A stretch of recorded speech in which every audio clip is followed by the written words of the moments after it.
Hello everyone. You are listening to GTM podcast, Buddhist knowledge. Blessing 2, part 1. From the last blessing, we learn about how dangerous the fool is. On the second blessing of the 38 concerns how, in our self-cultivation, we can successfully close the door on unwholesomeness in our lives, to prevent ourselves from slipping any further back on the slippery slope of spiritual entropy. At this point, when our discretion and sense of conscience is still not very accurate, we are not yet sufficiently versed in spiritual ways to become a wise one ourselves.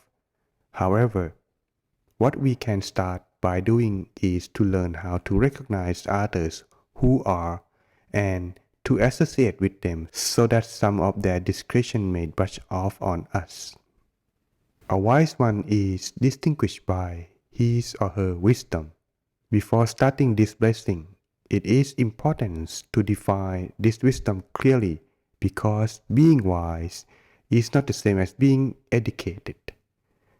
Wisdom, as intended in this blessing, is the discretion as to what is real profit in our lives, as outlined by omission in our discussion of fools in Blessing 1. In fact, being educated is also a blessing, but its detail can be found in Blessing 7. The word wise one of these blessings comes from the Pali word pandita, better known in Thai as bandit. Some people believe that you can become a bandit simply by getting yourself a graduation certificate from a famous university. In fact, if you get yourself a good degree and set yourself up in business and make a success of it, you will earn praise and respect from many people. However, there are no small number of more unscrupulous among these who find themselves behind prison bars, in spite of all their academic knowledge. Thus, in spite of all good intentions, it is reasonable to assume that such graduates are not truly wise, but are only wise in the ways of the world. The sort of wisdom we are interested in this section, is the sort of wisdom that will, at the very least, keep you out of jail and ensure wholesome profit for the owner both this lifetime and the hereafter. This sort of wisdom is called spiritual wisdom. The best example of the wise man in the present day must have both wisdom of the ways of the world and spiritual wisdom to a true example of a wise man. The difference between a fool and a wise one, how can we tell? We are all people alike, equipped with a body and mind. So what can we blame for? The different amount of success people meet with as they go through their lives. Why is it advantage to associate with one sort of person and not another? If you look at people just on the surface, the reason is not obvious. You have to look deeper. In these days of human rights, we do all we can to make people equal, but it is not always so easy. When it comes to difference of wealth or access to education, it makes sense to give people the maximum of opportunities to help themselves. But where the system of rights breaks down is when people no longer want to help themselves anymore, or when people don't even want to live their lives by the rule of decency that binds society together. Of course, there are some people who claim that even criminals should be given full human rights, or who spend their time feeling sorry for sentenced murders. However, for the most part we accept that when a person's behavior deviates into violence or vengefulness or cruelty, so far as that of a wrongdoer, no matter whether the police catch him or not, that they are no longer dealing with a person like you or me anymore. There is a screw loose somewhere in the thinking of such people, even though they might have 2 arms, 2 legs, and a head just like you or me. but there is difference of mind so great that it makes that person dangerous. What more, the deviation of thinking of such people is, as discussed in Blessing 1, so contagious that it brushes off on the people who associate with them. It is difference of mind that distinguishes such people from the rest of the world whose lives are governed by discretion. To pinpoint why a fool suffers from faulty discretion is hard to explain to a person who has never tried meditation. The difference between the mind of a fool and the mind of a wise one is difference of quality. The mind of a fool is one where the thoughts are confused, a mind which is unyielding and blind. Such a mind is dull and cannot think constructively about any subject. Such a mind is blind to reality. If you were to compare such a mind to a glass, you could compare it to a frosted glass. Whatever you look at through glass of this type will appear distorted, dark, and formless. By contrast, the mind of a wise man is like crystal clear glass. Everything viewed through the glass is crystal clear. Like a clear mirror, you can even see yourself as you really are.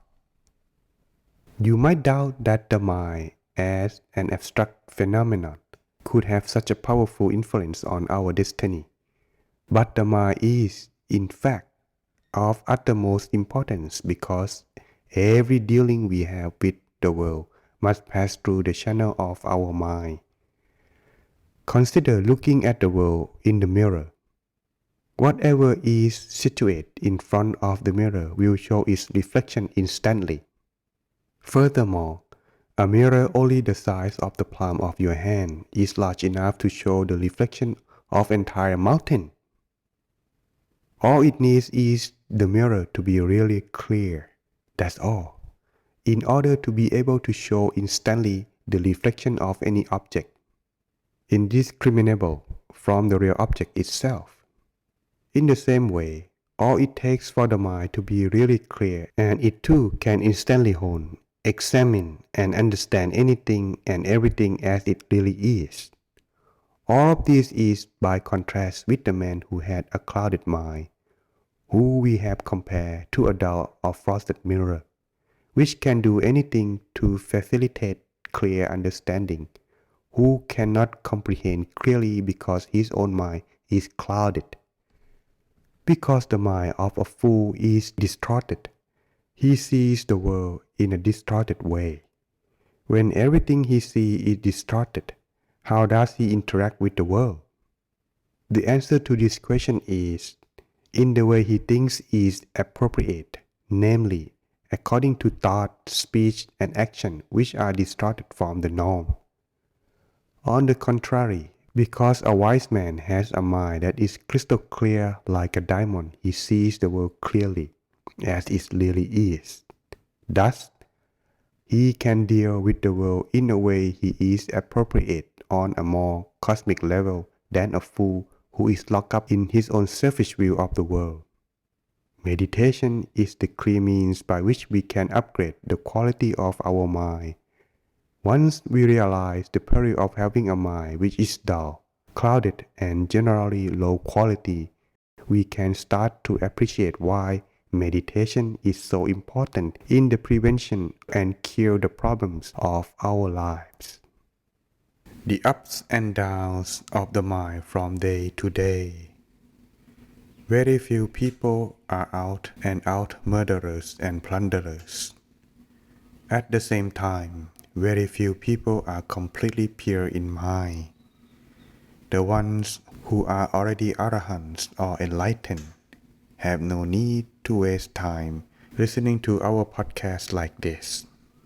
An example of ups and downs in the quality of mind of someone like you or me, who lies between the extremes, is the man who gets up in the morning with the best intentions and willingly prepare alms foods to offer to monks every morning. At the time he is preparing the food, his mind is as clear as that of a wise man. However, Even before the monks has arrived on alms round, he has lost his temper, shouting at his children, and his state of mind has been reduced to that of a fool. When the monks arrive, his mind is back to a state of clarity as he keeps the alms and pours water from the vessel to transfer the merit. He has recovered for himself the clear mind of a wise man. But as he is leaving for work, he spoils his state of mind again, shouting at his kids for being late for school. As soon as he leaves the house, he gets his temper back. In the best mood, he makes the intention to do the very best he can at work that day, to make every penny of the wage he receives from his employer worthwhile. The black clouds in his mind go over the horizon, and he's back in the frame of mind fitting for a wise man. But alas, another car cuts in front of him. Someone overtakes him on the inside and thought of revenging, stirring up a storm of road rage in his mind, spoiling his quality of his mind and the rest of his day. Don't worry, this man is not something special. When talking about such imperfection of mind, it is not the same as mental illness, merely in our quality of mind. Most of us have the same ups and downs in the course of making our way through life in the real world. If we are to divide people according to the quality of their minds, being very simplistic, we can divide people into a minimum of 3 different types. 1. Those whose mind is usually clouded, the fool. 2. Those whose mind is usually clear, the wise. 3. Those halfway in between whose mind is not entirely clear, but at the same time their mind is not completely obscured by clouds. This third category represents the majority of good-intentioned people in the world. We are not yet free of mental defilements, and for this reason, we earn the special name Kalayana Bala. Kalayana means beautiful or good. Bala or Pala means fool. Together, the two words mean good-intentioned fool. Sometimes a fool, sometimes a wise man, but not 100% accomplished example of either of the two. Another term often used in Buddhism for this sort of person is Puttu Jana. The root meaning of Puttu is thick. The root of Jana means person. Such a thick person does not mean that he lacks intelligence, but conveys instead that he has a thick rind or peel, and the thing that makes it thick is defilements in the mind. In the case of those whose layer of defilement is not so thick that they can still listen to reason, they can be referred to as Kalayana Putujana, because they still have some hope of scrubbing through those defilements to reach the innate wisdom that lies within. The first step for Kalayana Putujana in working his way towards his own inner wisdom is to be able to recognize the wise man amongst his acquaintance, so that he can pick up on the good character possessed by a wise man as his standard in elevating the quality of his own mind. So thus, this is how we tell the difference between a fool and a wise one. In the next episode, we will learn how to define the wise one. I hope you enjoy our blessing too and continue to supporting us by subscribe, like and share. We hope to see you again in the next episode.